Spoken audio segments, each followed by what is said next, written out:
আপনারা জানেন যে আমরা ডক্টর বিধানচন্দ্র রায়ের মূর্তিতে মালা দিয়েছি, প্রণাম করেছি।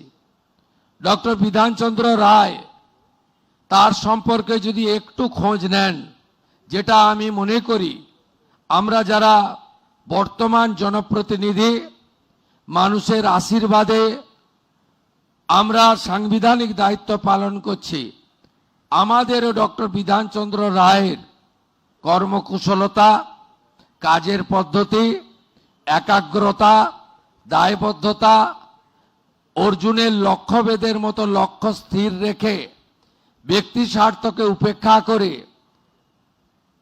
তার যে কর্মকুশলতা ছিল সেটা জানা উচিত, এবং কিছুটা গ্রহণ করলেই এই রাজ্যের এবং দেশের মঙ্গল হতে পারে বলে আমি মনে করি। ডক্টর বিধানচন্দ্র রায় তিনি আইএম এর প্রথম বেসরকারি সভাপতি ছিলেন। তিনি যেখানেই গেছেন, কলকাতা কর্পোরেশন হোক, চিকিৎসকদের সংগঠন হোক, অথবা তার যা যা কর্মক্ষেত্রে, তিনি কখনো দুই হননি, এক নম্বর হয়েছেন। তার এই যোগ্যতা ছিল, তার এই অন্তর্নিহিত লুক্কায়িত প্রতিভা ছিল, এবং তিনি তৎকালীন কোন রাজনৈতিক নেতা বা দলের মদতে আইনসভাতে যেতেননি। তিনি নির্দল হিসেবে জিতে তার রাজনৈতিক যাত্রাপথ শুরু করেছিলেন, এবং ক্রমেই অনেক বাধা সত্ত্বেও তৎকালীন তার দলের তিনি মুখ্যমন্ত্রীর আসন পেয়েছিলেন। এক্ষেত্রে নিশ্চিতভাবে প্রয়াত অতুল্য ঘোষের অবদান অস্বীকার করা যায় না। আমি ডক্টর বিধানচন্দ্র রায় সম্পর্কে জেনেছি, পড়েছি। আমি 2006 সাল থেকে এমএলএ।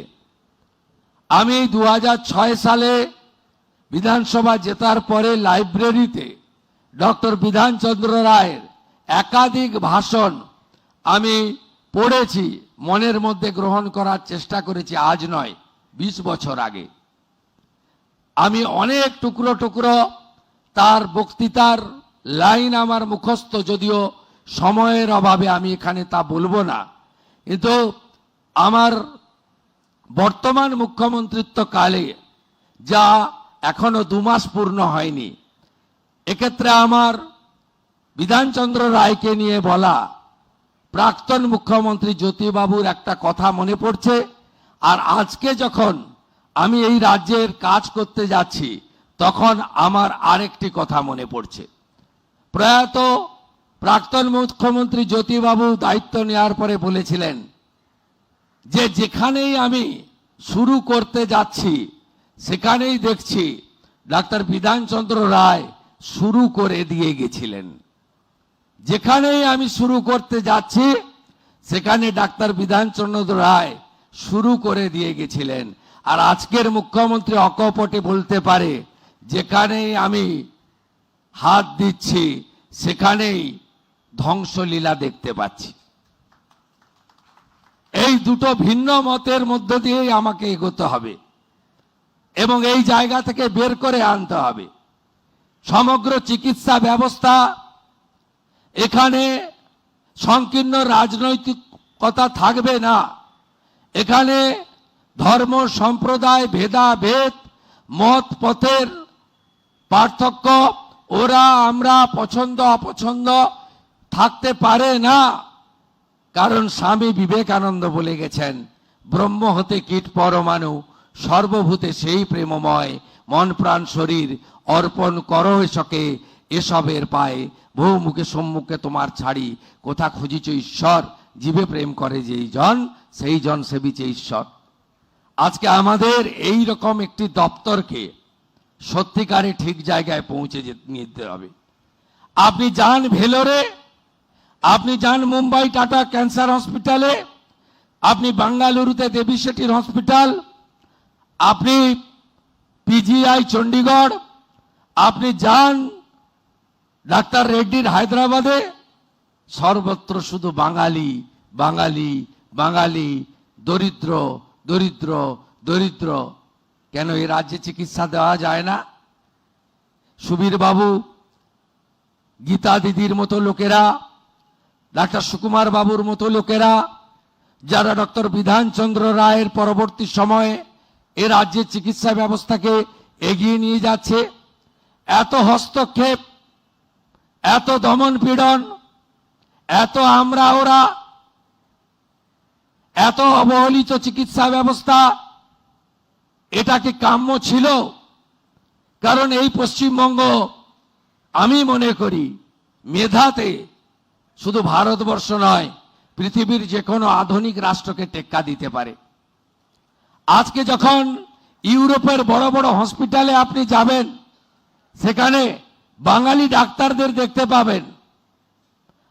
আমি অনেকদিন এমপি ছিলাম, দিল্লি যাতায়াত করতাম, প্রচুর এনআরআই বিদেশে থাকা সিনিয়র ডাক্তাররা, তারা সব যাতায়াত করতেন বছরে দুর্গাপুজোর সময় বা যখন ওখানে প্রচন্ড বরফ পড়ে, উইন্টার ইত্যাদি হয়, ওরা আসেন এখানে।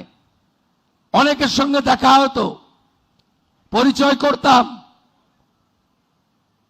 কেউ যুক্তরাষ্ট্র, কেউ যুক্তরাজ্য, কেউ জার্মানি, কেউ ফ্রান্স, কেউ কানাডা, সব বড় বড় হসপিটালগুলোতে নেতৃত্ব দিচ্ছেন, এইচওডি হয়ে বসে আছেন এই বাঙালি চিকিৎসকরা। আর বাংলার লোকগুলো ভেলোরে লম্বা লাইন দিয়ে দাঁড়িয়ে আছে। বাংলার লোকগুলো মুম্বাই টাটা ক্যান্সার হসপিটালের সামনে লাইন দিয়ে দাঁড়িয়ে আছে। তার সঙ্গে অন্য রাজ্যের লোক দাঁড়িয়ে আছে, তার হাতে আয়ুষ্মান ভারতের কার্ড, এমআরআই স্ক্যান, রক্ত পরীক্ষা। পাশে থাকা উত্তরপ্রদেশ, গুজরাটের লোকটাকে টাকা দিতে হচ্ছে না, আয়ুষ্মান ভারতের কার্ডটা দেখাচ্ছে। আর পশ্চিমবঙ্গের লোকটা, গরিব লোকটা ওর দিকে তাকিয়ে আছে করুণ দৃষ্টিতে, আর 12,000 টাকা, 14,000 টাকা, 18,000 টাকা পরীক্ষার বিল মিটাচ্ছে। এটাই কি বাংলায় কাম্য ছিল? এটাই কি বাংলায় কাম্য ছিল? হসপিটালগুলোতে বেহাল অবস্থা, রুগী শুয়ে আছে, তার সঙ্গে কত প্রাণীও শুয়ে আছে যাদের সেখানে থাকার কথা ছিল না। কি অবস্থা করে রেখেছেন হসপিটালগুলো, কি অবস্থা করে রেখেছেন স্বাস্থ্য ভবনে, কি অবস্থা করে রেখেছেন মেডিকেল কলেজে। কেন যোগ্যতমের উদ্বর্তন হবে না? আসুন সবাই মিলে শপথ নিয়ে, প্রথমে যদি বেহাল অবস্থার হাল ফেরাতে হয়, চিকিৎসা ক্ষেত্রে করতে হবে। এই 1.5 মাসে আয়ুষ্মান ভারতের মৌ চুক্তি স্বাক্ষরিত হয়েছে। এই 1.5 মাসের মধ্যে আয়ুষ্মান ভারত চালু হয়েছে।